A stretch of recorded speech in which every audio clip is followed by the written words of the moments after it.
ఇంట్లో పనంతా కంప్లీట్ చేసుకొని ఫామ్ దగ్గరికైతే వెళ్ళేసొచ్చాను. నిన్న నేను దోసలు వేసేటప్పుడు నెయ్యి కొంచెమే అనిపిచ్చింది. నేను ప్రతిరోజు పెరుగు మీద మీగడ తీసి వేరే సెపరేట్‌గా ఫ్రిడ్జ్‌లో పెట్టి స్టోర్ చేసుకుంటాను.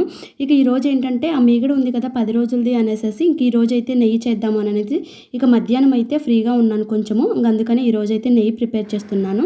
మా ఇంట్లో మేము ఎక్కువగా 10 రోజులకోసారి, 5 రోజులకోసారి ఇట్లా నెయ్యి చేస్తూ ఉంటాను.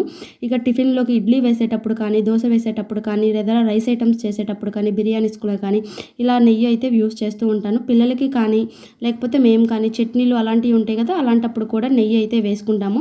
ఇక ఇక్కడ నేను ఫ్రిడ్జ్‌లోంచి తీసి కొంచెం సేపు బయటుంచి మీగడని తర్వాత ఇంకా వాటర్ ఏసేసుకొని ఒక 3 సార్లు మిక్సీ గిన్నెలో వేసేస్తే ఈ వెన్న అయితే రెడీ అయిపోయింది.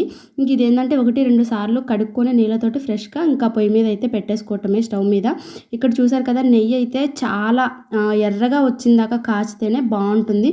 స్మెల్ కూడా బావుంటుంది. టేస్ట్ బావుంటుంది. ప్లీజ్ వీడియో నచ్చితే లైక్ చేయండి. సబ్స్క్రైబ్ చేసుకోండి. Bye bye.